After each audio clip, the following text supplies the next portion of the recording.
The crystalline chamber of the Galactic Council fell silent as Ambassador Corey Matthews stood before the assembled representatives of 47 star nations. His human frame, clothed in the dark blue uniform of Earth's stellar navy, seemed impossibly fragile compared to the towering Krathan warriors and the gelatinous mass of the Venturi Collective's delegate. "You cannot be serious," hissed the Krathan High Commander, his mandibles clicking in what passed for laughter among his species. "Your species wishes to challenge the Zephyron hegemony. They have conquered 17 systems in the past solar cycle alone." Corey's expression remained neutral, though his jaw tightened imperceptibly. "We're not challenging them, Commander. We're stopping them." 3 months earlier the Zephyrons had made a fatal miscalculation. Their battle fleet had descended upon Kepler-4 for to be a human mining colony with 3,000 settlers. The attack had been swift and merciless. Among the dead was Dr. Mary Chen, Earth's leading xenobiologist and Corey's former colleague at the Lunar Research Station. Mary had been there studying the native crystal formations, believing they might hold the key to faster-than-light communication. She'd sent her last transmission as plasma fire rained down on the research dome. Tell Earth we found something wonderful here. Don't let our work die with us."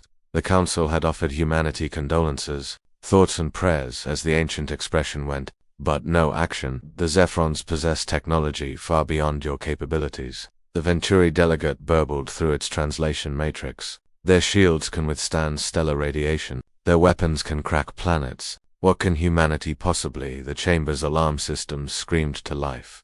Corey allowed himself the smallest smile. "That would be our fleet arriving." Through the panoramic viewport, space itself seemed to tear open, not the gentle shimmer of conventional FTL emergence, but something far more violent. Reality buckled as humanity's third expeditionary fleet translated from quantum slipspace directly into the Council's star system. 247 warships materialized in perfect formation. The Council members surged forward, their various appendages, tentacles, and sensory organs focused on the view. Even Corey felt his breath catch. He'd seen the fleet in dock, but here, backlit by the system's blue giant star, they were magnificent. The flagship, UESS Mary Chen, led the formation, a 2-kilometer-long dreadnought, bristling with electromagnetic railguns and plasma lance batteries. Around it, destroyers and cruisers moved with mechanical precision, their hulls painted in adaptive camouflage that drank in starlight. "Impossible," Extran breathed. "Your species achieved FTL capability only 30 standard years ago."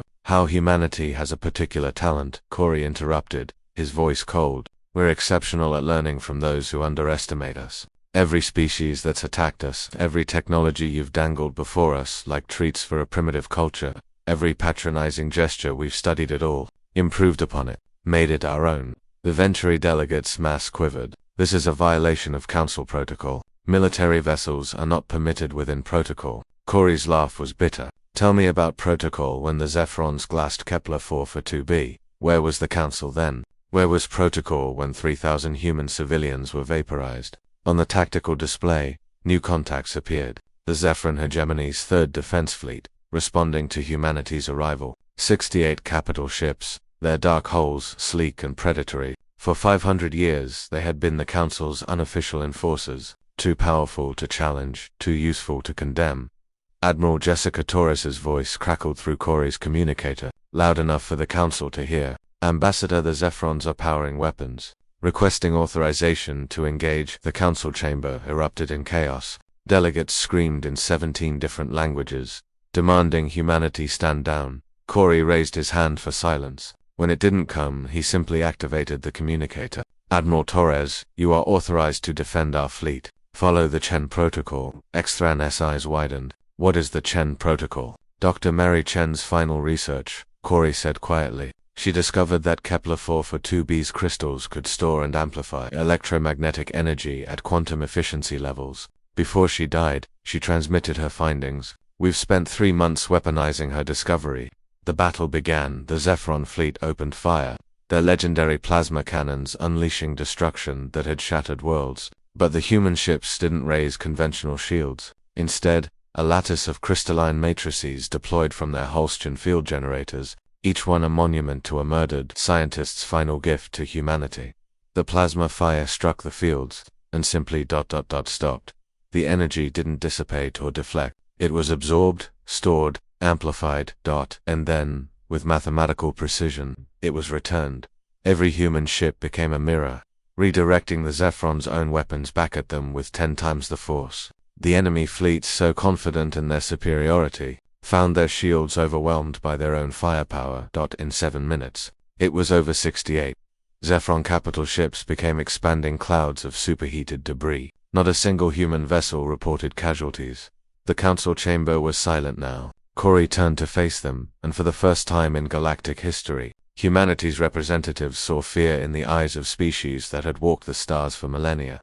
"We didn't come here to join your empire of bureaucracy and inaction," Corey said. "We came to deliver a message. Humanity will no longer tolerate attacks on our people. We will no longer accept being treated as primitives. And we will no longer stand by while tyrants like the Zephrons rampage unchecked because you're too afraid to stop them." He gestured to the debris field visible through the view. That fleet represented 1/3 of Zephron military power. They can surrender their conquered territories and face justice, or they can send their remaining forces. We're prepared either way. Xthran found his voice first. In 7 minutes, you've destabilized 500 years of galactic peace.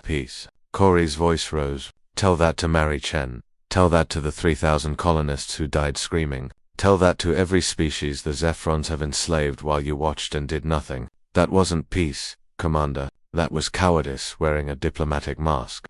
The Venturi delegate quivered forward. What does humanity want?" Corey's expression softened slightly. "We want what Dr. Chen wanted. A galaxy where scientists can pursue knowledge without fear, where colonies can grow without being targets, where the strong protect the weak instead of preying on them." He paused. "We're willing to help build that galaxy, but understand this humanity's patience with predators is exhausted."